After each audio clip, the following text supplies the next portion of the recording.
Alors la compétence, c'est une notion qui est incontournable aujourd'hui dans le monde de l'enseignement. C'est une notion qui est propre à chaque discipline scolaire, qui est propre au monde éducatif. Et chaque enseignant décline aujourd'hui ses objectifs d'apprentissage au regard de compétences, ce qui rend nécessaire euh, de définir le concept, de lever quelques flous autour de lui pour pouvoir le réutiliser dans les copies d'écrit d'eux, que ce soit en introduction pour être ensuite réutilisé dans les copies dans la démonstration.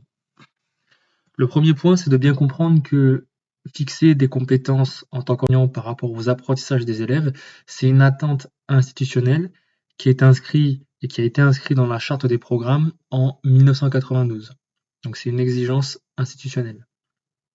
Ensuite, on va aller sur deux définitions. La première, c'est celle de Pernoud, donc que vous retrouvez directement sur Porama. La compétence peut se définir comme la mobilisation efficace d'une diversité de ressources pour faire face à une famille de problèmes. Donc en partant de cette définition et en la posant par rapport au terme de compétence qui peut être présente en copie, en sujet, mais aussi si on retrouve le terme apprentissage, il y a plusieurs choses sur lesquelles revenir. Quand on dit que la compétence suppose une mobilisation efficace d'une diversité de ressources pour faire face à une famille de problèmes, la famille de problèmes, c'est le premier point. On peut penser que pour développer des compétences, cela suppose de proposer des situations complexes pour développer des ressources, pour faire mobiliser la compétence, pour faire mobiliser les ressources qui composent la compétence. Pour autant, développer des compétences, les faire mobiliser, ne passe pas uniquement par des situations complexes. On peut aussi passer par des situations plus ciblées sur une ressource à développer qui compose, qui est constitutive de la compétence. Donc là, on dépasse le cadre donné par Pernoud et on peut utiliser et mobiliser un autre auteur de Linière qui parle de son concept de contextualiser, décontextualiser, recontextualiser. L'idée, c'est d'effectuer des allers-retours entre le simple et le complexe, de développer des apprentissages de manière localisée, de les développer localement, afin de pouvoir les recontextualiser dans un temps où on repart sur la situation complexe et où on espère, où on pense, où on estime que les ressources qu'on aura travaillées précédemment vont pouvoir être réutilisées en situation complexe. Donc c'est un pari d'enseignement et c'est là qu'on peut faire intervenir plusieurs tensions, donc en lien avec les définitions qu'on a mis en place dans l'introduction. Et donc ici, on va faire intervenir pour revenir sur cette tension-là, sur une deuxième définition, celle de Develey. La compétence, c'est aussi un savoir-faire efficace dans un contexte donné. C'est connaître et comprendre le principe de réussite associé, c'est connaître les contextes et les opportunités où ce principe s'applique.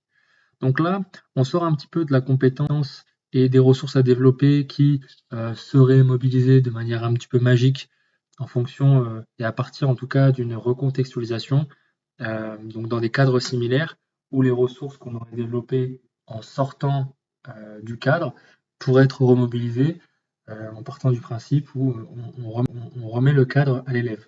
Pour autant, Develey nous dit que c'est pas si simple et que contextualiser, décontextualiser, recontextualiser, ça ne permet pas d'affirmer que les ressources qu'on a travaillées peuvent permettre d'être mobilisées dans une nouvelle situation, enfin, dans la même situation, voire dans une nouvelle situation auquel l'élève n'aurait pas été confronté. Donc cela, ça suppose pour l'enseignant d'aider à l'élève à comprendre comment il apprend.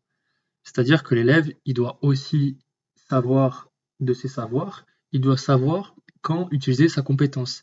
Il doit reconnaître dans la situation qu'est-ce qui suppose de mobiliser des compétences, des ressources dans ce cadre-là. Si l'élève ne sait pas pourquoi il agit, Develey dit qu'il possède un savoir, mais pas un savoir-faire, une compétence. La compétence, c'est aussi connaître, savoir dans quel cadre je peux utiliser cette compétence. On peut avoir des ressources très développées, mais sans savoir dans quel cadre les réutiliser, ni savoir de quelle manière les réutiliser. Donc être compétent, ça suppose de mobiliser une diversité de ressources pour résoudre des tâches complexes, mais être compétent, ça suppose aussi de pouvoir mobiliser ses ressources avec un caractère reproductible dans une famille de situations. Et donc ça suppose pour l'enseignant d'aider l'élève à reconnaître des situations dans lesquelles il peut mobiliser les ressources de la compétence en elle-même, et ça suppose aussi l'élève de savoir dans quel cadre il peut remobiliser ses ressources, sa compétence. Donc pour conclure, la compétence, elle est liée à des ressources qui la composent. Ce qui peut révéler la compétence, c'est une situation complexe. Pour autant, on peut sortir de la situation complexe pour développer la compétence au regard des ressources qui la constituent. Et être compétent, la compétence, elle a un caractère reproductible, c'est-à-dire que la compétence n'est pas inhérente, relative à une seule situation, mais à une gamme de situations. Et c'est en ça qu'on reconnaît un élève compétent, un élève qui sait faire face à plusieurs familles de situations. Voilà.